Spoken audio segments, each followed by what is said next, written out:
After a tense confrontation with my mother-in-law, who harshly criticized my employment status and educational background, the situation escalated when she unexpectedly threw hot water at me. This shocking and unwarranted act could have caused serious harm, but thankfully, I escaped injury. I was stunned by her extreme behavior, especially since my husband, Eric, was the one without a job, not me. Her unreasonable actions had been building up my resentment to a breaking point. I resolved to leave, declaring firmly, "If this is how you feel, I have no choice but to go." My mother-in-law surprisingly seemed almost pleased by my decision, showing no remorse. Unable to tolerate the toxic environment any longer, I decided to return to my parents' home. Unbeknownst to her, I had been the primary financial supporter of her household, having earned approximately $41,000 a month from stock trading after leaving my previous job. Despite being pushed out, I was confident in my ability to support myself independently. Eric and I had met in college, both studying economics with aspirations of careers in finance. After landing jobs at different brokerage firms, Eric proposed, and I eagerly accepted, looking forward to our future together. However, our plans changed unexpectedly when Eric asked me to quit my job and move in with him and his mother to keep her company after his father's passing. Despite my initial reluctance, I agreed, hoping it would not be too burdensome. Yet after the recent events, I deeply regretted my decision and resolved never to assist my mother-in-law again, even as she faced financial difficulties. Eric had become his mother's sole companion after his father's death when he was in middle school. As an only child, he was deeply concerned for her well-being, which I understood and respected. Consequently, I agreed to move into Eric's family home 3 weeks later. Initially, my mother-in-law seemed pleased to have her son back, but her attitude changed drastically. Her cold, unwelcoming gaze made it clear she did not approve of me. Despite feeling unwelcome, I tried to stay positive, brushing off a faint muttering from her that I couldn't quite make out. Perhaps it was about me, perhaps not. I chose to ignore it. Living with her quickly proved more challenging than anticipated. One morning, I was jolted awake by her loud voice demanding breakfast at 5 a.m. Her reasoning: "Don't just lay around because you're not working," she scolded sharply. Though the early hour felt absurd, I didn't argue and began preparing the meal. As I endured her constant critiques about my speed and efficiency, breakfast, which took what felt like an eternity but was only 25 minutes, was finally ready. I apologized for the delay, only to be met with more complaints about the time it took me. Her next grievance was that the soup was too salty, though I honestly didn't think it was. According to her, my cooking was a deliberate attack on her health. "Are you saying there's something wrong with my taste? Are you trying to kill me with these salty meals?" she accused.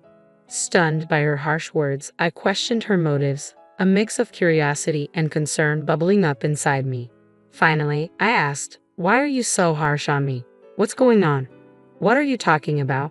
"I don't think I'm being harsh," she retorted. "Are you trying to make me look like the bad guy? That's not what I meant."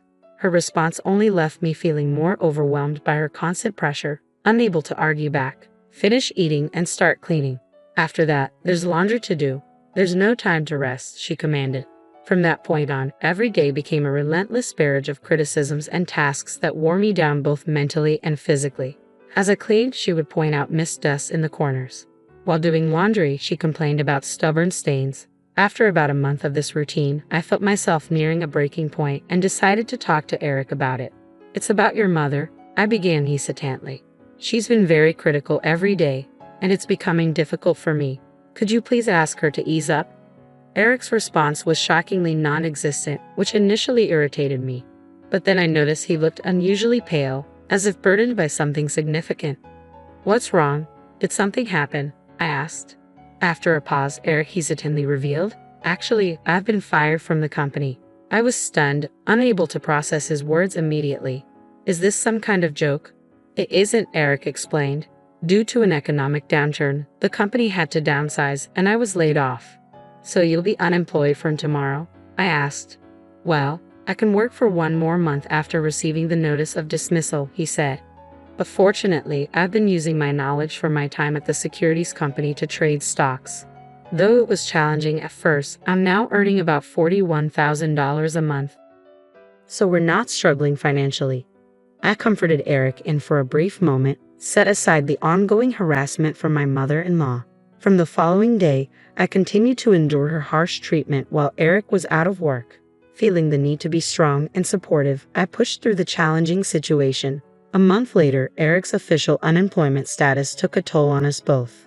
At first, he made an effort to look for a job, but soon he began spending most of his time at home, offering excuses instead of making progress.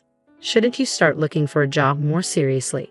I suggested, hoping to motivate him to find a new path forward. "I'm looking, but it's tough to find a good company that suits me," Eric replied, his voice lacking any real urgency or intent to find new work soon. Reluctantly, I continued to be the primary provider. As time passed, my mother-in-law's harshness only intensified, leaving me increasingly drained.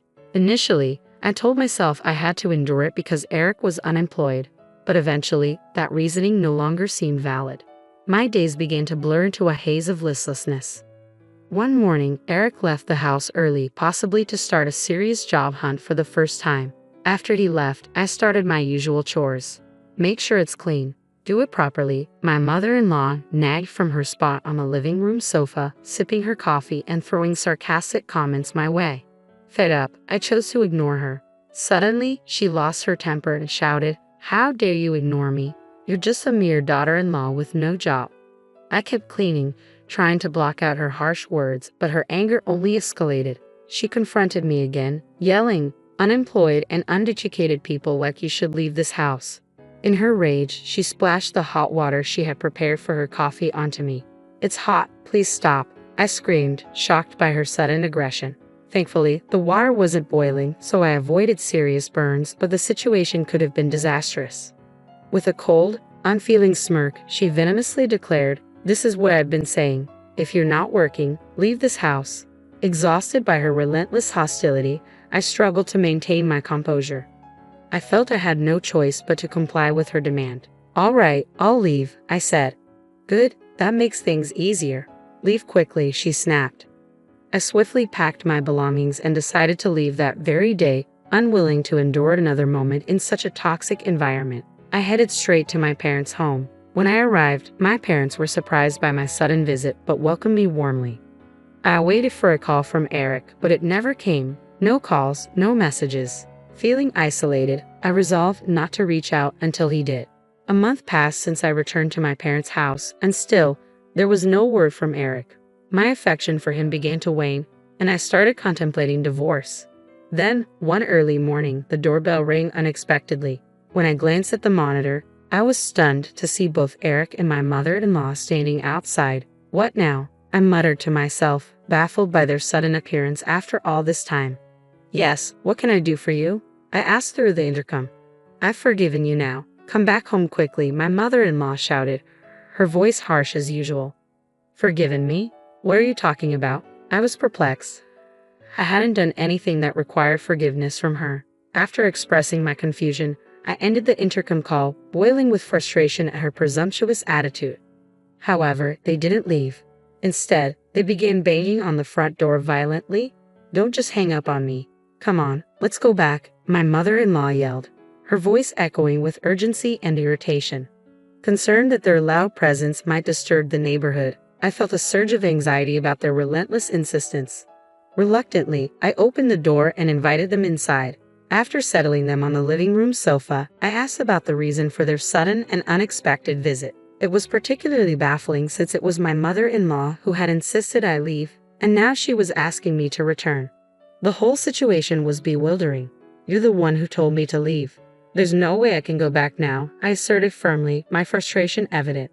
My mother-in-law accused me of being childish and claimed she had forgiven me, insisting that I return and stay at her house. She even went so far as to say she'd allow an unemployed and uneducated person like me to stay there. "But I'm not the unemployed one, it's Eric," I retorted, hoping to clarify the situation. "If I go back, you'll just take advantage of me every day. I might not be working, but what about your son?" Eric seemed taken aback by this revelation, and my mother-in-law looked confused, indicating that Eric hadn't informed her about his job loss. Pressed further, Eric finally admitted to being laid off from the company. Apologies and explanations followed, with Eric trying to justify his silence by relying on my income for financial stability. My mother-in-law, shocked by the news, expressed her anger toward Eric for not finding a job yet. Why did you keep quiet about this? What are we going to do now? She scolded him. Eric assured her that my income would be sufficient for the time being, which only led my mother-in-law to label him as worthless for not actively seeking employment. Fed up with Eric's excuses and the entire ordeal, I couldn't believe they expected me to just return and act as if nothing had happened. When my mother-in-law suggested I come back, I flatly refused, given all the mistreatment I had endured. Their unexpected visit quickly spiraled into a heated argument, especially when the truth about my mother-in-law's shocking act of pouring boiling water on me came to light. Eric was horrified upon learning about the incident and confronted his mother. "Why did you do that?" he demanded. She confessed, attributing her actions to my perceived neglect. This revelation sparked a fierce exchange between Eric and his mother, forcing me to intervene. I suggested they take their dispute back to their own home, highlighting the discomfort their loud arguing caused in someone else's space. This seemed to shift their attitude. The once assertive and domineering pair now resorted to pleading, begging me to return and promising no further trouble. However, I saw right through their assurances. Eric's promise to find a job seemed insincere, and my mother-in-law's vow to refrain from causing trouble appeared equally unreliable. I voiced my doubts, making it clear that their promises felt empty and that they would likely take advantage of me again. Their silence in response only confirmed my suspicions. Leaving them in the living room, I retreated to my room to collect my thoughts. When I returned 10 minutes later, they were still seated in silence, heads bowed as if reflecting on the situation. Frustrated by their quietude, I broke the silence. "How long do you plan to stay silent? It doesn't matter to me anymore." Rather than waiting for a verbal response, I took decisive action. I handed Eric a document I had prepared in advance, a pre-filled divorce form with my signature. Eric looked at the document, utterly confused and taken aback. "It's a divorce form," I said bluntly. "I'm done with someone who won't find a job and didn't even contact me after I went back to my parents' house." "Don't do this. This is too sudden," he protested, his stubbornness further irritating me. It was clear he was oblivious to how his actions had been the root of our marital problems. Unmoved by his pleas, I stood firm in my decision. I was ready to move on from the turmoil and start anew, free from the dysfunction that had overshadowed my life for too long. My decision to divorce Eric was final, and nothing he could say would change that. Still in shock, Eric questioned if the divorce was too harsh. I responded firmly, unwavering in my resolve. "I don't think so. It's your fault too." I directed that same sternness toward my mother-in-law, who had also contributed to the situation. Resigned, Eric signed the divorce papers, cautioning me not to regret my decision. Yet I felt a profound sense of relief, confident that the one who would regret this decision would be Eric, not me. "I'll submit the divorce papers. I don't want any compensation. Just go home," I declared, finalizing my separation from Eric. Though it might have seemed harsh, distancing myself was necessary to escape the relentless harassment from my mother-in-law and the strain of Eric's unemployment. 3 weeks later, while enjoying the quiet day at my parents' house, I received an unexpected call from my former mother-in-law. She informed me that the electricity and gas had been cut off at her house and insinuated that I might be responsible. I explained that since the divorce, I had stopped covering Eric's and her living expenses. Desperate, she asked if I could pay just for that month. Given that we were no longer related and I no longer lived there, I found her request absurd and firmly declined. I suggested she ask Eric for assistance since he had promised to find a job. Unable to accept my refusal, she pleaded for help, playing the ex-wife card. I remained resolute, ending the call and blocking her number to avoid further entanglements. Finally, I had severed ties with both my ex-mother-in-law, who had persistently harassed me, and Eric, who had proven unreliable. Life at my parents' house gradually became peaceful, a stark contrast to the tumultuous times I had left behind. I began to enjoy a newfound sense of tranquility and freedom, relieved to have distanced myself from such a toxic environment. Several months after closing that turbulent chapter, I found myself on holiday, checking stock charts and enjoying the peace of my new routine. It was then that I received an unexpected message from Eric. He apologized for everything, acknowledged his past reliance on me, and mentioned his recent employment at a factory. Despite his apology, I felt no desire to re-engage with that part of my life. Eric also wrote about his mother's continued harsh behavior and expressed a wish for me to come back. Reading his message, I was convinced that reconciliation was off the table. I decided to block Eric's number, choosing to permanently close that door. 8 months post-divorce, life took a more positive turn when a friend introduced me to a new man. He was dependable, treated me with respect, and despite our age difference, we found a strong connection. While we weren't rushing toward marriage, I cherished the happy moments we shared. He brought a sense of joy and stability that I had long missed, allowing me to focus on the present and leave my troubled past behind. With him, I began to truly rebuild my life, appreciating each day as it came and looking forward to what the future might hold.